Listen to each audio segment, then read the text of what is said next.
گزارش ہے کہ ویڈیو کو لاسٹ تک دیکھیں تاکہ بات پوری طرح سمجھ میں آئے۔ الحمدللہ رب العالمین والصلاة والسلام علی اشرف الانبیاء والمرسلین، اما بعد۔ ہمارے سامنے جو یہ رمضان المبارک کا معزز اور مکرم مہینہ گزر رہا ہے، اس مہینے میں چند وہ چیزیں ہیں جن کے کرنے سے روزہ ٹوٹتا ہے یا نہیں، اس بارے میں لوگوں کو شبہ رہتا ہے۔ تو اس بارے میں کچھ باتیں عرض کر دوں۔ اس میں سے پہلی بات یہ ہے کہ بھول کر کھا لینے سے یا پی لینے سے روزہ نہیں ٹوٹتا ہے۔ دوسری چیز ہے، اگر تھوک کو نگل لیا جائے تو اس سے بھی روزہ نہیں ٹوٹتا ہے۔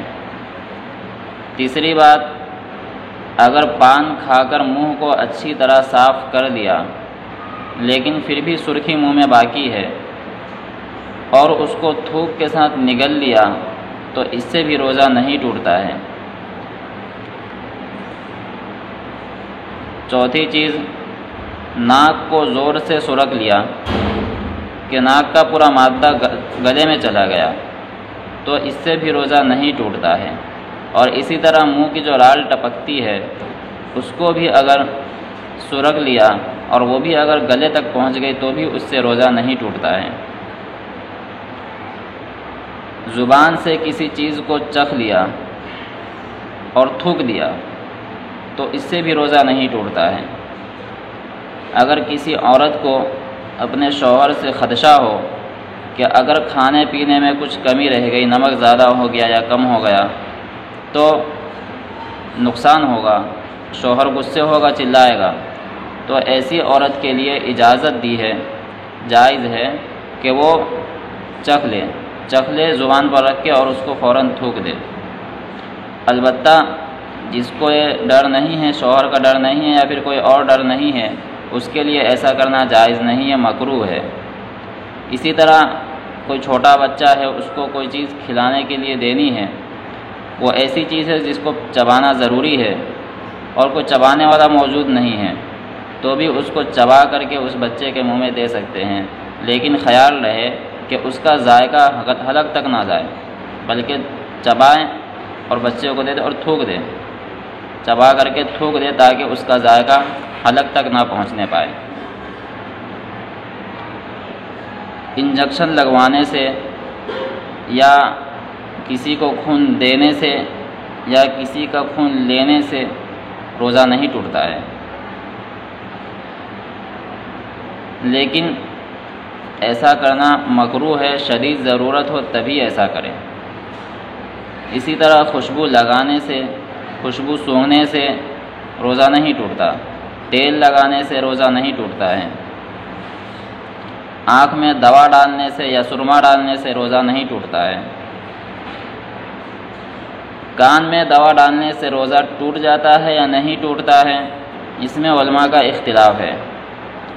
بعض علماء کی یہ رائے ہے کہ کان میں جو چیز ڈالی جاتی ہے تو اس کی کوئی لنک دماغ تک کنیکٹ ہے، جس کی وجہ سے کوئی بھی چیز کان میں ڈالی جائے تو دماغ تک اثر کرتی ہے، دماغ تک پہنچتی ہے۔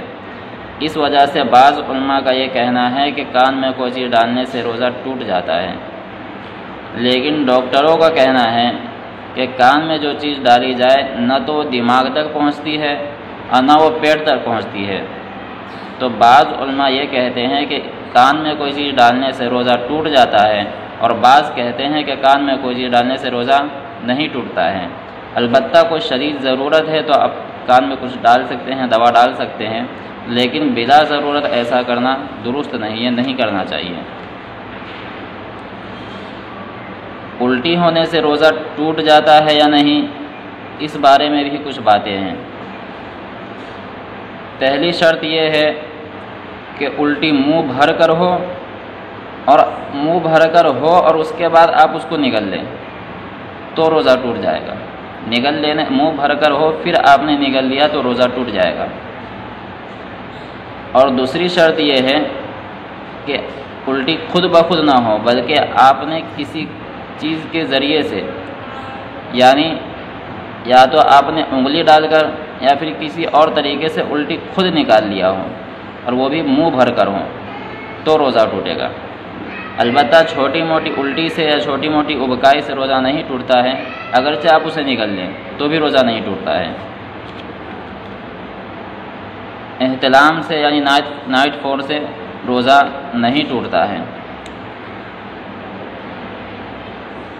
اگر کسی شخص نے اپنی بیوی سے ہم بستری کر لیا تو اس سے روزہ ٹوٹ بھی جائے گا اور اس پر 60 روزوں کی کفارہ کرنا بھی لازم ہوگا۔ اس پر 60 روزہ رکھنا دوبارہ سے ضروری ہوگا، لازم ہو جائے گا۔ روزہ تو ٹوٹے گا ہی، کفارہ بھی لازم ہوگا۔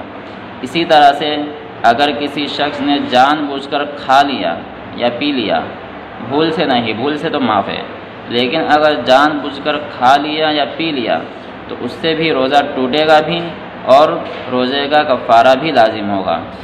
اللہ تعالی ہم سب کو کہی سنی باتوں پر عمل کرنے کی توفیق عطا فرمائے، رمضان المبارک کی قدردانی کرنے کی توفیق عطا فرمائے، اور جن چیزوں سے بچنے کا حکم ہے ان سے اللہ ہمیں بچائے۔ وآخر دعوانا الحمدللہ رب العالمین۔